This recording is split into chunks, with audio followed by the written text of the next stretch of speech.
نے کائنات کا ہر شے کا علم امام مبین نے،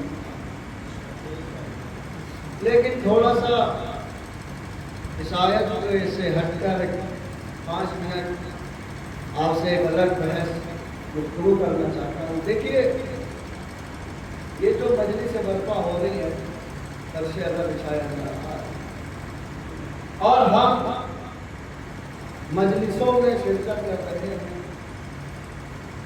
لہذا مجلسوں میں شرکت کرنے کے بعد فرش ازا سے ہٹنے کے بعد ہمارے اندر ایک گراں قدر تبدیلیاں آنی چاہیے۔ اگر تبدیلی نہ آئی تو فرش ازا بچھانے کا یا فرش ازا پر جانے کا کوئی فائدہ نہیں، لہذا ایک گراں قدر تبدیلی آنی چاہیے۔ لہذا میں ایک قرآن کی آیت کا ترجمہ آپ کے سامنے پیش کرتا ہوں کہ پروردگار اس قوم کی حالت اس وقت تک نہیں بدلتا جب تک وہ قوم خود اپنی حالت بدلنے پہ تیار نہ ہو۔ پوری توجہ چاہوں گا، کبھی نہیں بدلتا۔ لہذا انسان کو چاہیے کہ تبدیلی لائے۔ بات کریں مولانا، تبدیلی کیوں ضروری ہے؟ انشاءاللہ بشریت کی دنیا میں تبدیلی دیکھنا چاہتا ہے۔ ارے بھائی، اللہ نے انسان کو پیدا ہی کیا ہے بدلنے کے لیے۔ آپ انسان ہیں، پتھر تو نہیں ہے۔ پتھر نہیں بدلتا لیکن انسان بدلتا۔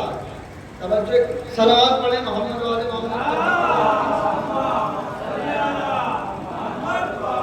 میری بحث یہ نہیں ہے، میں ایک بیان کر رہا ہوں تاکہ جو مومنین راستے میں وہ آ جائیں، لہذا میں نے جو آیت چنی ہے اسی پہ مجھے بحث کرنا۔ لہذا اللہ چاہتا ہے کہ انسان بدلے۔ اگر اللہ کو انسانیت کی زندگی میں بدلاؤ نہیں چاہیے تھا تو کبھی بچپنے کو جوانی میں نہ بدلتا۔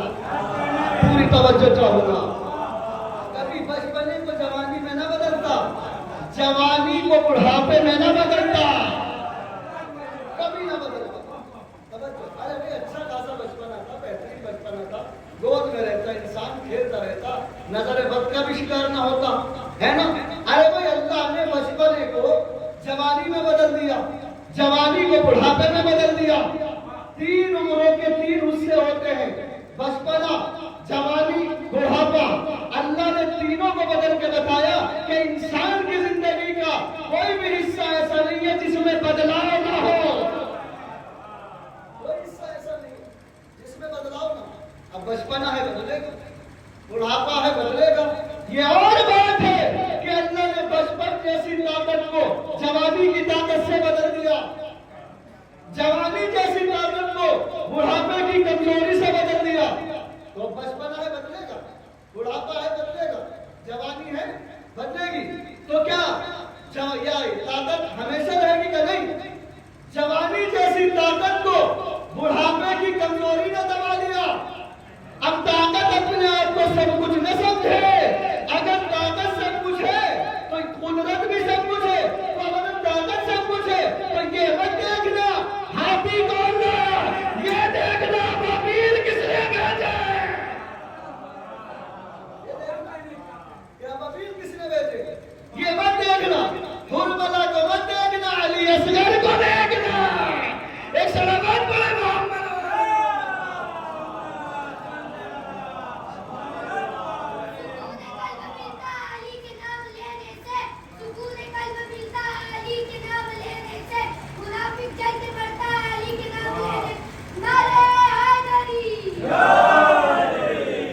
ہے نا؟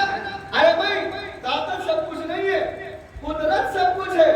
یہی بات ہے کہ امام حسین نے میدان عرفات چھوڑتے وقت ایک جملہ کہا، پروردگار اس نے کیا پا لیا جسے تجھے کھو دیا، اور اس نے کیا کھو لیا جس نے تجھے پا دیا۔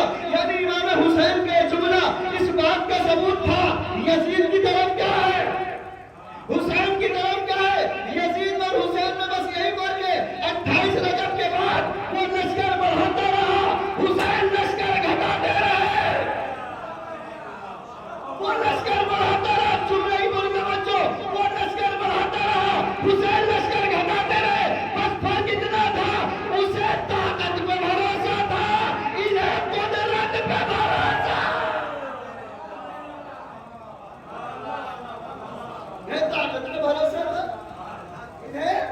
قدرت پہ بھروسہ تھا. تبدیلی آنا چاہیے. پروردگار تو نے ہاتھیوں کو کچلنے کے لیے ابابیل کو کیوں بھیجا؟ کامیاب طاقت نہیں ہوتی، کامیاب ہمیشہ قدرت ہوتی ہے. اگر قدرت کامیاب ہے تو یہ دیکھو کہ ابابیلوں کی چونچ میں کیا ہے، ابابیلوں کے بچوں میں کیا ہے. جب چھوٹے چھوٹے کنکر چلے تو طاقت مسمار ہوتی چلی گئی، لیکن ایک بھی کنکر کوبے پر نہیں پڑا. پروردگار نے ابابیلوں کو بھیجا، ایک تو گرا دیتا کہ نہیں، ہمارے بھیجے ہوئے دیکھ کے چلتے ہیں. ارے جب اللہ کا بھیجا ہوا کنکر خطا نہیں کرتا تو پیغمبر کیا خطا کرے. امام حسین چاہتے ہی کہ صلوات پڑھے محمد والے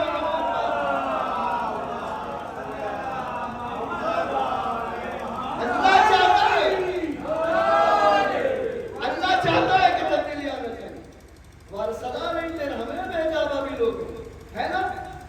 اللہ چاہتا ہی ہے کہ تبدیلی آئے، انسان بدلے اور انسان کو بدلنا چاہیے. جملہ کہہ دو حسین کا نام آ گیا. امام حسین نے کیا کہا؟ پروردگار اس نے کیا کھو دیا؟ یعنی انسان کو چاہیے کہ حسین کی عزاداری دل سے کرے، کیونکہ حسین پر لٹانے والا آباد ہے. حسین پر لٹانے والا، بس آخری میں اپنے موضوع کہوں گا، آباد ہے. حسین کو لوٹنے والا برباد ہے. حسین کو لوٹنے والا برباد ہے، حسین کو لٹانے والا آباد ہے. اور یہ تک دنیا نے دیکھا، جھوپڑیوں میں مجلس کرتے تھے، محلوں میں آ گئے. جنہوں نے حسین کے نام پہ لٹایا جھوپڑیوں میں رہتے تھے، محلوں میں آ گئے. اور جنہوں نے حسین کا کھایا محلوں میں رہتے تھے، سڑکوں پہ آ گئے.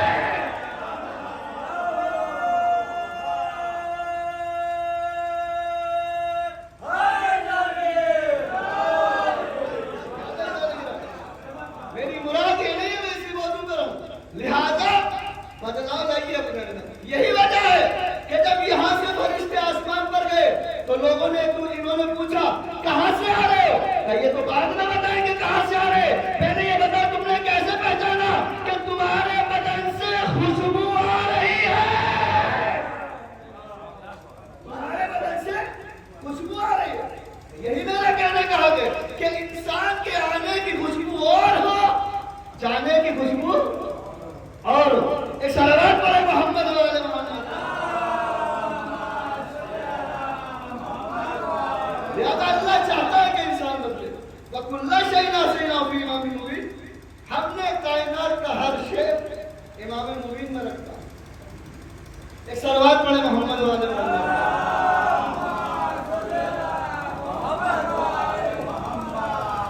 ایک اور جیتی جاگتی صلوات پڑھے محمد والے محمد. ہم نے ہر شے کا، اب جسے کچھ پوچھنا ہے اسے کسی کے دروازے پہ جانے کی ضرورت نہیں ہے. وہ کس کے دروازے پہ آئے؟ وہ امام کے دروازے پہ آئے، اہل بیت کے دروازے پہ آئے. اور قرآن بھی کہتا ہے فَاسْأَلُوا أَهْلَ الذِّكْرِ إِن كُنتُمْ لَا تَعْلَمُونَ. تم سوال کرو اس چیز کے بارے میں اہل ذکر سے کہ جس کو تم نہیں جانتے. یہ نہ کہ جو جانتا ہو وہی سوال کیا جائے، نہیں، سوال وہ کرو جس کو تم نہیں جانتے. تو سوال کس سے کرنا ہے؟ اہل ذکر سے. اہل ذکر کون ہے؟ صاحب قرآن کہہ رہا ہے اہل بیت. تو اگر کسی کو کچھ چاہیے اہل بیت کے دروازے پہ آئے. علم چاہتے ہو اہل بیت کے دروازے پہ آ جاؤ. علم چاہتے ہو علی کے دروازے پہ آ جاؤ. تقویٰ چاہتے ہو علی کے دروازے پہ آ جاؤ. رزق چاہتے ہو علی کے دروازے پہ آ جاؤ. فصیلت چاہتے ہو علی کے دروازے پہ آ جاؤ. شریعت چاہتے ہو علی کے دروازے پہ آ جاؤ. کیوں؟ اس لیے کہ شریعت علی کے دروازے پر ملے گی، غیر کے دروازے پر نہیں ملے گی. شریعت علی کے دروازے، دوسرا جملہ، شریعت علی کے دروازے پر ملے گی، غیر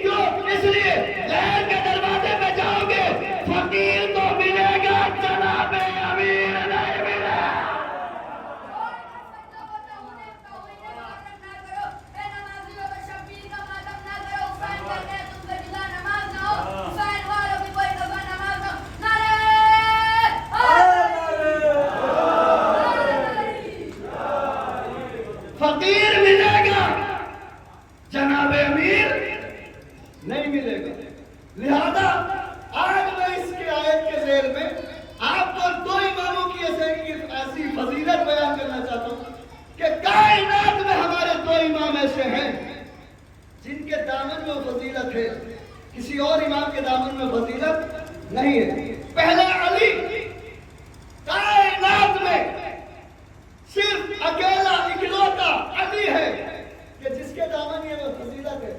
کسی اور کے دامن میں فضیلت نہیں ہے. وہ کیا فضیلت ہے؟ وہ فضیلت یہ ہے کہ کائنات میں صرف اکیلا علی اکلوتا ہے کہ جس نے منبر پہ بیٹھ کر دعوے سلوٹی کیا. لیکن موضوع بہت دلچسپ ہے، بیداری سے سنیے گا. جس نے منبر پہ بیٹھ کر دعوے سلوٹی کیا، علی نے منبر پہ بیٹھ کر کہا سلونی سلونی. ایک شخص اٹھا اور اس نے اٹھنے کے بعد کہا یعنی میرا سوال ہے کہ یہ بتائیے پانی کا ذائقہ کیا ہے. علی نے کیا کہا؟ اس نے کہا کہ پانی کا ذائقہ کیا ہے؟ علی نے کہا پانی میں حیات کا مزہ ہے. پانی میں حیات کا مزہ. اچھا، یہ سوچنے لگا. تو جب یہ سوچنے لگا تو علی نے کہا کہ کیوں مطمئن نہیں ہو؟ میں نے تمہارے سوال کا جواب صحیح نہیں دیا. تو جواب تو صحیح دیا، لیکن اس سوال کو سوچنے میں مجھے 2 مہینے لگے اور آپ نے 2 منٹ میں جواب دے دیا. کیسے؟ ارے کیسے؟ علی نے کہا بتا تیرے ہاتھ میں کتنی انگلیاں ہیں؟ کہا 5. علی نے کہا کیسے پتا؟ 24 گھنٹے میری نظروں کے سامنے رہتی ہے. علی نے کہا بس یہی تو فرق ہے، جس طرح سے تیرا ہاتھ 24 گھنٹے تیرے ہاتھ میں سامنے رہتا ہے، تو نے بتا دیا انگلیاں 5، اسی طرح کائنات علی کے سامنے رہتی ہے.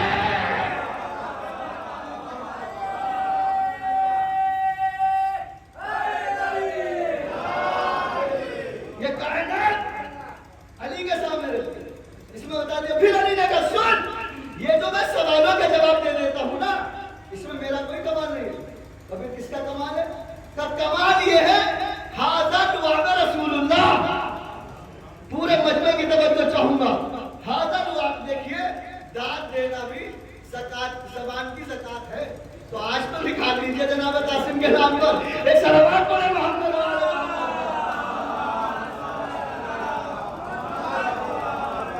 اگر آپ نہ بولیں گے تو کون بولے گا؟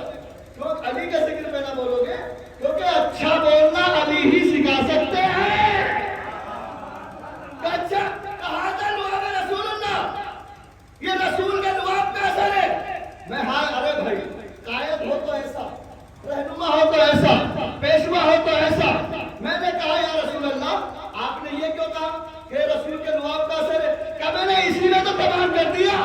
آپ یہ کہتے تھے رسول کے ساتھ کا اثر ہے، رسول کی بات کا اثر ہے، رسول سے رشتہ داری کا اثر. آپ نے یہ کہہ دیا ہذا لعاب رسول اللہ. پورے مجمع کی توجہ، یہ نہ ہو جائے ہذا لعاب رسول اللہ، یہ رسول کے لعاب کا اثر ہے. کہ میں نے اسی میں تو ختم کر دیا تاکہ مسلمان سمجھ جائے کہ جس محمد کے لعاب میں اتنا دم ہے اس کے روح میں کتنا دم ہوگا.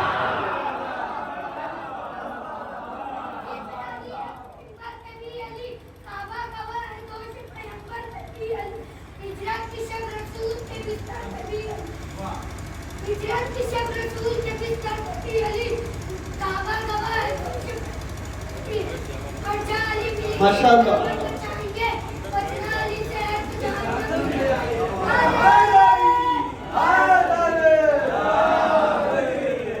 جس محمد کے لعاب میں اتنا دم ہے اس کے لہو میں کتنا دم ہوگا.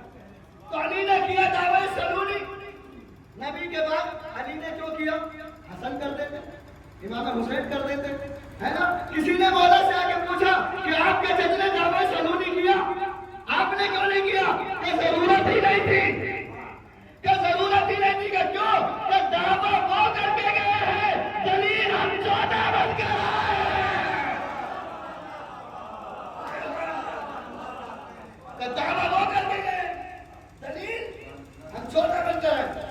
اچھا تو دیکھیں کمال کی بات تو یہ ابھی علی کا دعویٰ صرف علی کا نہیں تھا، 14 کا دعویٰ تھا. امام حسن کا بھی دعویٰ تھا، امام حسین کا بھی دعویٰ تھا، زین العابدین کا بھی دعویٰ تھا، امام محمد باقر کا بھی دعویٰ تھا، جعفر صادق کا بھی دعویٰ تھا. سب کی طرف سے کر گئے. لیکن بات یہ ہے کمال کی کہ علی کی عمر کتنی ہے؟ 63 سال. جب تک نبی زندہ رہے علی نے دعوی سلونی نہیں کیا. میں عظمت بتا رہا ہوں، پوری توجہ. جب تک نبی زندہ رہے جب نبی دنیا سے چلے گئے تو علی نے دعوے پہ دعویٰ، دعوے پہ دعویٰ، دعوے پہ دعویٰ، آؤ چلو سب چلتے علی کے پاس اور کہتے ہیں، پوچھتے ہیں علی سے کہ یا علی آپ نے نبی کی زندگی میں نے کیوں نہیں کیا؟ ارے بھائی نبی کی زندگی میں کر دیتے، نبی خوش ہو جاتے کہ میرا بھائی سے لائق ہو گیا، میرا وسیع سے لائق ہو گیا، میرا عزیز سے لائق ہو گیا، آپ نے نبی کی زندگی میں کیوں نہیں کیا؟ کہیے بتاؤ تمہیں میرے لقب یاد ہے؟ کہاں یاد ہے؟ مولا کائنات، حلال مشکلات، مظہر العجائب، فاتح خیبر، مانع کل نفع، کہ سب چھوڑو، میرا ایک لقب ہے، کہ وہ کیا؟ کہ شاگرد مصطفیٰ، شاگرد مصطفیٰ۔ میں نے کہا کہنا کیا چاہتے؟ کہ میں کہنا یہ چاہتا ہوں کہ میں نے نبی کے بعد دعوے سلونی نہیں کیا، دعوے جب تک نبی زندہ ہے میں نے دعوے سلونی نہیں کیا۔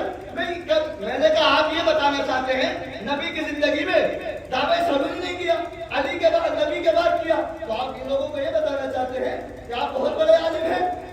کہ نہیں، میں یہ نہیں بتانا چاہتا کہ میں بہت بڑا عالم ہوں، لوگ مجھے عالم مانے یا نہ مانے میرا کچھ نہیں بگڑتا، پوری توجہ، اور لوگ مجھے عالم مانے میرا کچھ نہیں بگڑتا، بس میں بتانا یہ چاہتا ہوں کہ میں نے نبی کی زندگی میں دعوے سلون نہیں کیا، علی کی زندگی میں دعوے سلونی کر کے دنیا والوں کو بتایا کہ جب تاریخ لکھنے والا لکھے گا کہ نبی جاہل تھے، نبی ان پڑھ تھے، نبی امی تھے، اور تاریخ لکھنے والا ایک پیج پہ لکھے گا، کیا لکھے گا؟ کہ علی نے کیا دعوے سلونی، تو جب تاریخ لکھنے والا ایک پیج پہ لکھے کہ نبی نے کیا، علی نے کیا دعوے سلونی، اور ایک پیج پہ لکھے گا نبی جاہل تھے، تو اس کا گریبان پکڑ کے کہنا عقل کے اندھے، اے عقل کے اندھے، یہ تو بتا جب شاگرد کا علم اتنا ہے استاد کا علم کتنا؟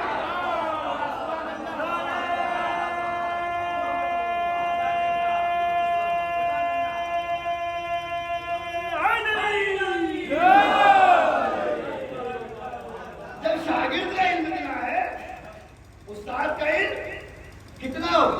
تو علی نے کیا کیا؟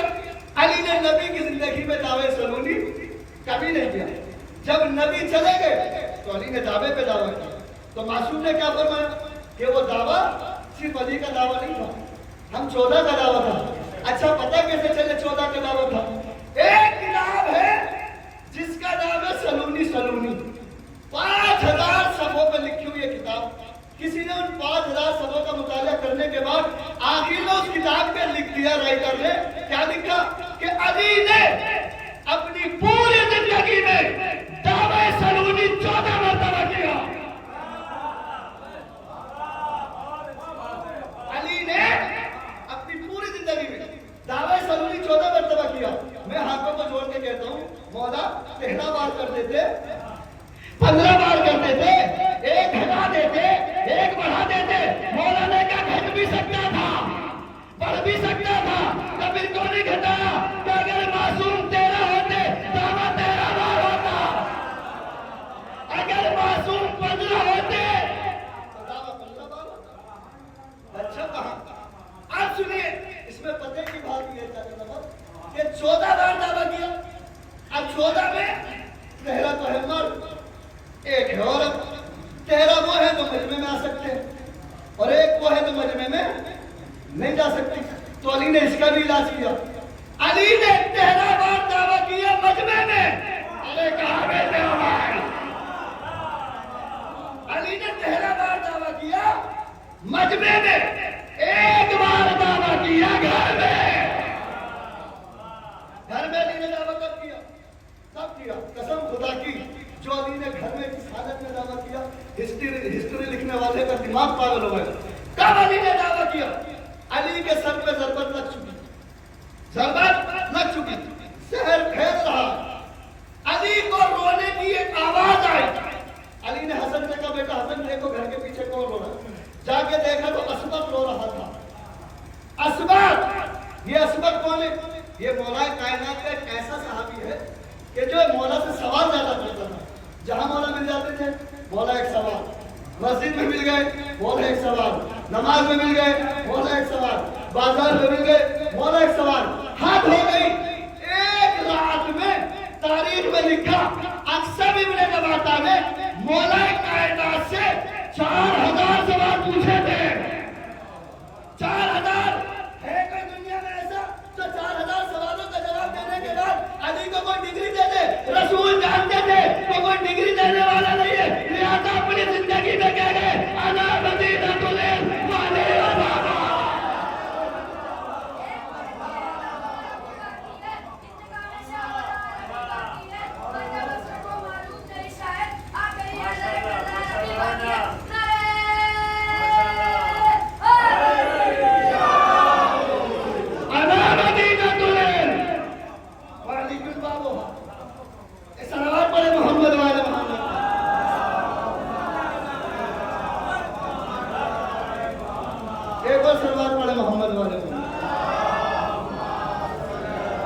لہذا کب کیا؟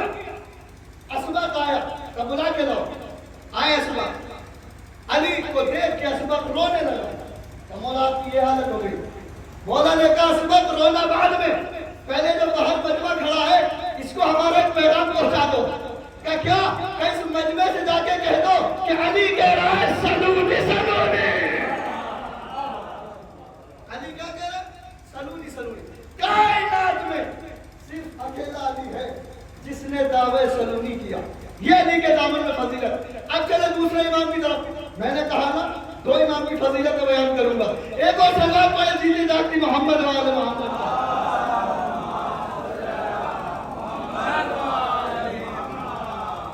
اب دوسرا امام یہ تھے علی جن کے دامن میں فضیلت ہے کہ انہوں نے دعوے سلونی کیا۔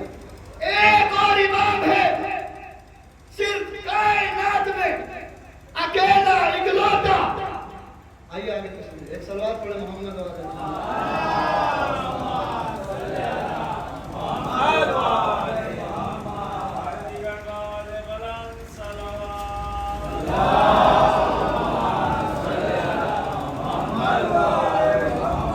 کائنات میں اکیلا اکلوتا ایک ہمارا امام ہے، 8واں امام، امام رضا، کہ جس کے سامنے ایک سلوات اور پڑھے محمد والے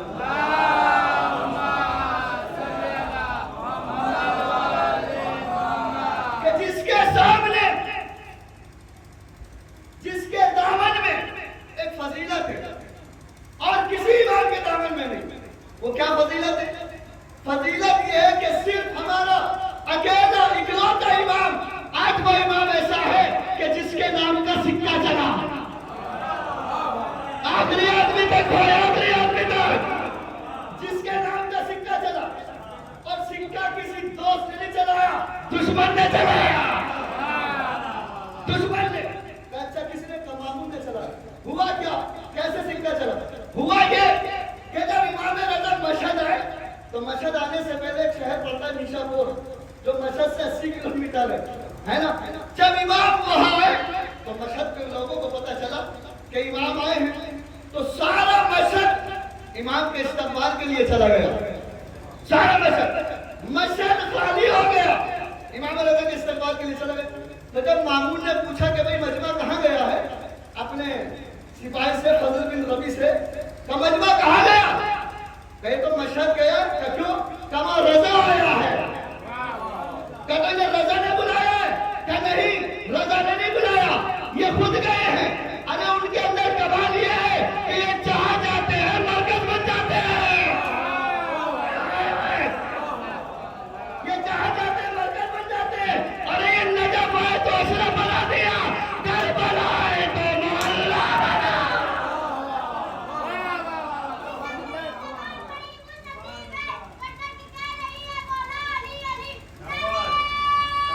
ماشاءاللہ، یہی جلال کریں گے تو روشنی ہوگی، یہی جلال کریں گے تو روشنی ہوگی۔ اچھا کہ یہ جہاں جاتے ہیں مرکز بن جاتے ہیں، کہ مجمع کو نہیں بلایا۔ اچھا اب دیکھیے مامون کے دربار کا ایک پیٹروپول تھا۔ پیٹروپول کیا تھا؟ کہ مامون کالے کپڑے پہنتا تھا، امامہ کالا، میری طرف دیکھیے، امامہ کالا، جبہ کالا، پجامہ کالا، موزے کالے، دستانے کالے۔ تو جب لوگ اس کے دربار میں آتے تھے تو سب کالا لباس پہن کر آتے تھے، سب اس کے رنگ برنگے تھے۔ اس نے کہا کل دربار میں رضا کو بلایا جائے اور پورے مجمع کو بلایا جائے۔ اچھا کہا لیجیے امام رضا کو بلایا گیا، تو سب سے کہا ہمارے امتیوں سے کہ کالا لباس پہن کے آئے۔ کہاں بیٹھے آپ؟ سب سے کہا کالا لباس۔ اب جب لوگ آنا شروع ہوئے تو پہلا آیا ہرے کپڑوں میں، دوسرا آیا ہرے کپڑوں میں۔ امام رضا ہرے کپڑے پہنتے تھے نا، تو انہوں نے اپنا لباس بدل دیا۔ پہلا آیا ہرے کپڑوں میں، دوسرا آیا ہرے کپڑوں میں، تیسرا آیا ہرے کپڑوں میں، سارا دربار ہرے کپڑوں میں، بادشاہ کالے کپڑوں میں، بادشاہ صرف کالے کپڑوں میں۔ تو بادشاہ نے فضل بن ربی سے پوچھا کہ یہ لباس کس نے بدلوایا؟ کہ رضا نے بدلوایا؟ کہ نہیں، کبھی تو رضا بولا نہیں تو لباس بدل گیا، جب رضا بولے گا فطرت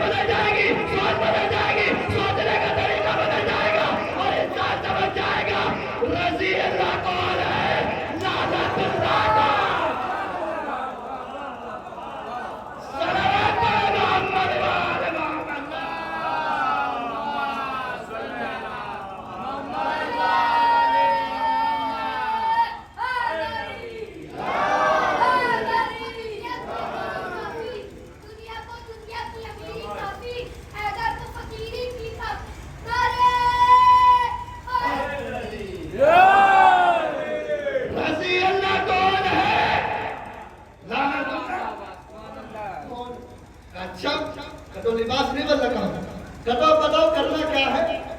لوگوں کو یہ پتا چلے کہ ہم رضا کے دشمن نہیں ہیں، دوست ہیں. کہ اچھا اس نے فضل بن نبی کیا کرنا ہے؟ تو اس نے کہا کہ سنو ہمیں 1 ہفتے کا ٹائم دو تو ہم بتائیں گے کرنا کیا ہے. کہ اچھا 1 ہفتہ گزرا، ان نے فضل بن نبی کو بلایا اور بلانے کے بعد ایک پلان ذہن میں آیا. کہ کیا؟ کہ پلان یہ ہے آج سے حکومت ہماری ہوگی، سکہ رضا کا ہوگا. کیسا سنتے ہیں جوان؟ آج سے حکومت ہماری ہوگی، سکہ رضا کا ہوگا. بس جیسے اس نے کہا کہ اچھا کہ تو ٹھیک ہے کہ رضا کے نام کے سکے چلاؤ اور پوری حکومت میں تقسیم کر دو. لو جی سکہ چھپ کے آ گیا. سکے میں لکھا گیا الرضا من آل محمد. کیا لکھا گیا؟ الرضا من آل محمد. سکہ مارکیٹ میں آ گیا.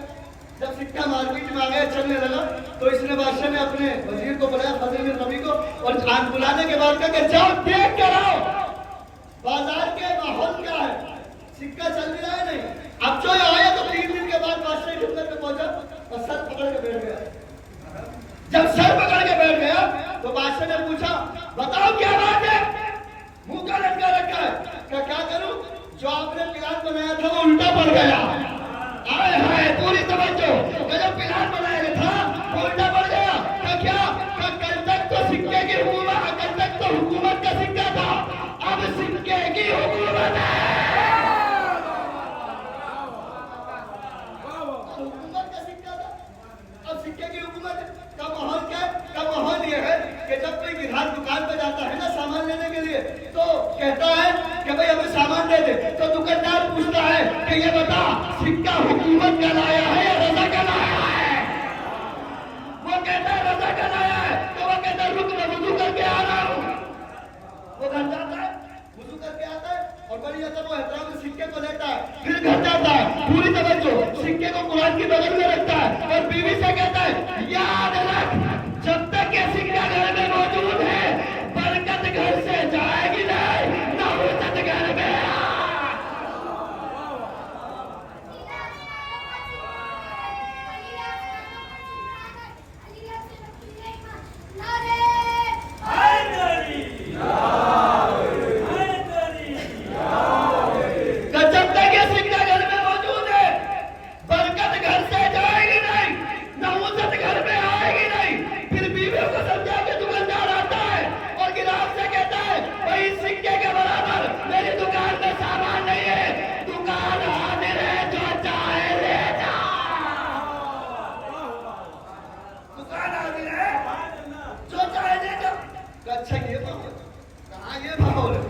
جیسے کہ نا کہے بھائی یہ تو پورا بازار لوٹ جائے گا، لوگ ایک سکہ لے کے آئیں گے پوری دکان لوٹ کے لے جائیں گے.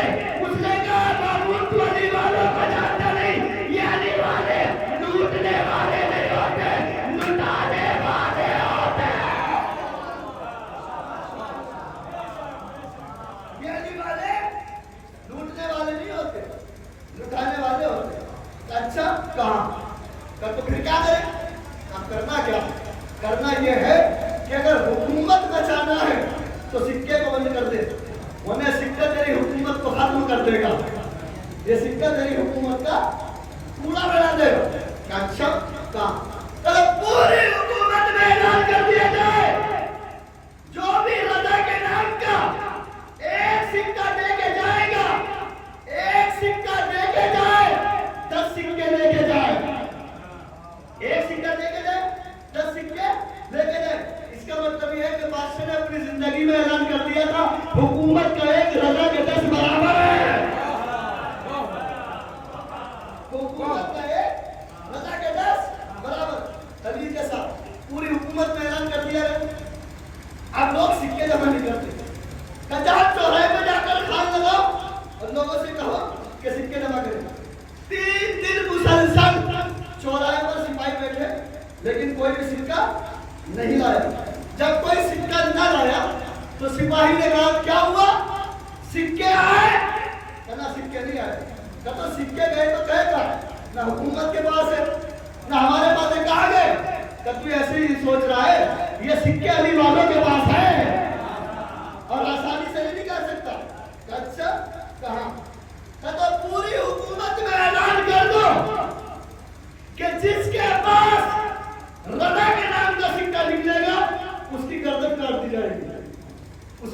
کاٹتے گردن کاٹتے ہیں. لیجیے صاحب اپنی حکومت میں اعلان کر دیا گیا کہ کسی کے گلے سے, کسی کے پرس سے, کسی کی جیب سے رضا کے نام کا سکہ نکلے گا تو اس کی گردن کاٹ دی جائے گی.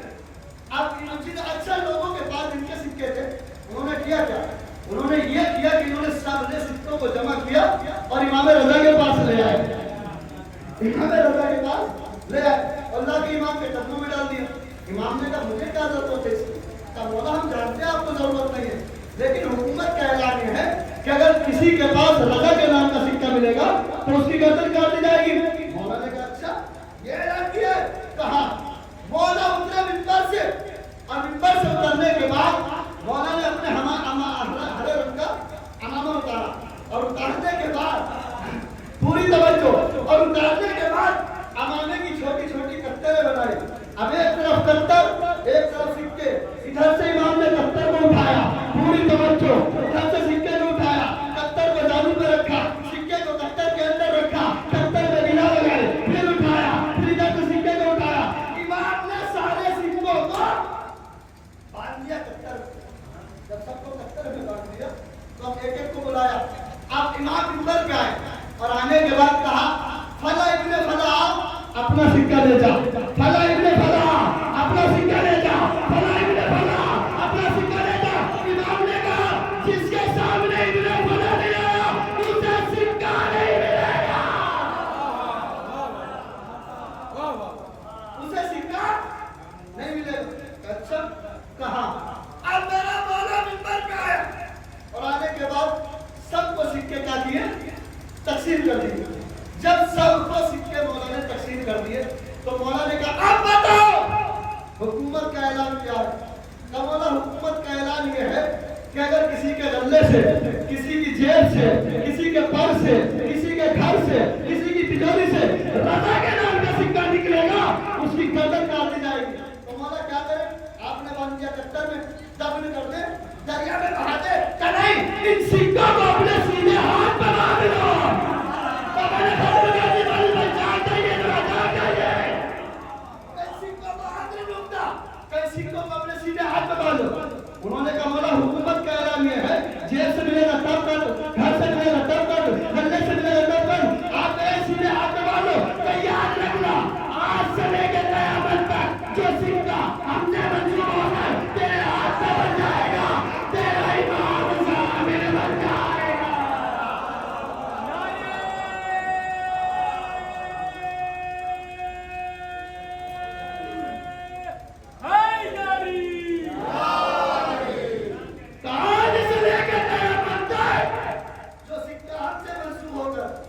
تیرے ہاتھ پہ بن جائے گا, تیرا امام ضامن بن جائے گا. آپ سوچ رہے ہیں کہ ہم اپنی جیب سے لے کے آئے منظر نہیں. جب ہم گھر سے چلے ہماری بہن نے ہمارے تعلیم باندھا, ہم نے کہا کیا ضرورت ہے, ہمیں اڑ کے دھونے جانا ہے, ارے بھائی روڈ سے جانا ہے.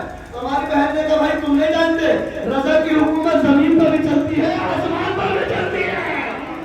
ایک سلامات پر ہے محمد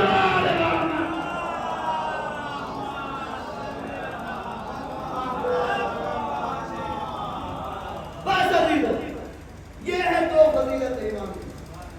تو میں نے آپ کے سامنے یہ اہل بیت ہے, ایسا نہیں کرنا. ہر چیز کا علم ان کے پاس نہیں, لیکن یہی اہل بیت ہیں کہ جنہوں نے ہمارے خاطر اپنا گھر کربلا کے میدان میں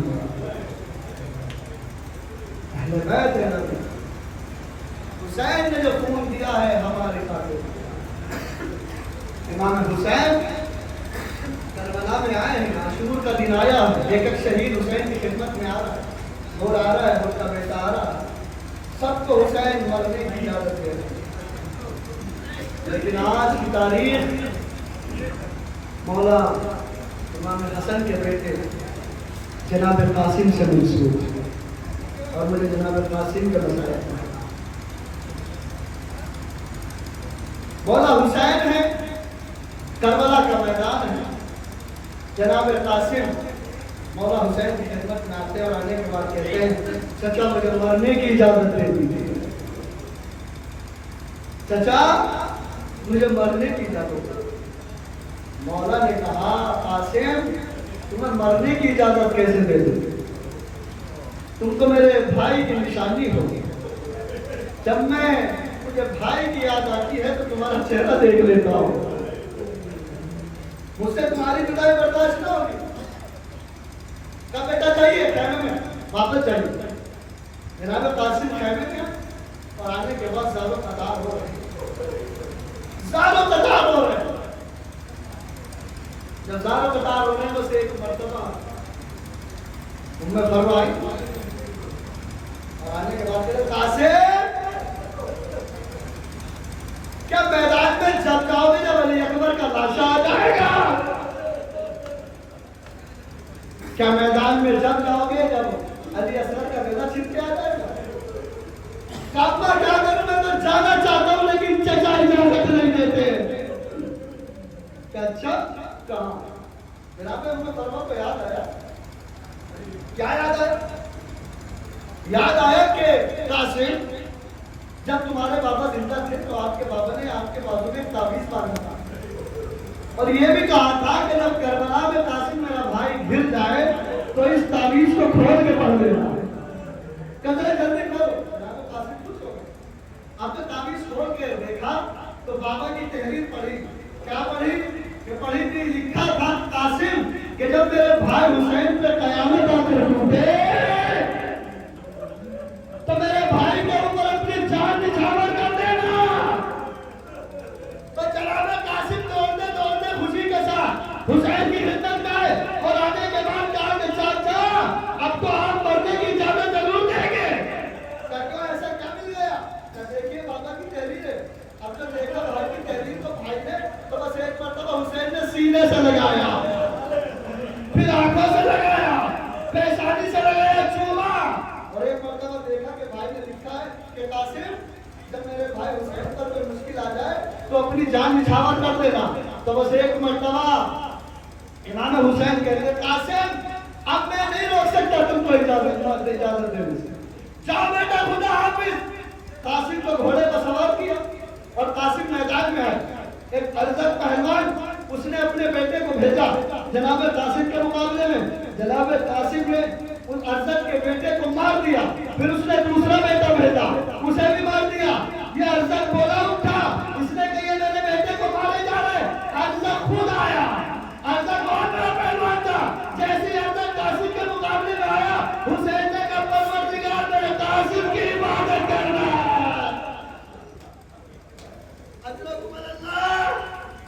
پروردگار ارزق میرے قاسم کے مقابلے پر ہے, میرے قاسم کی عبادت کرنا.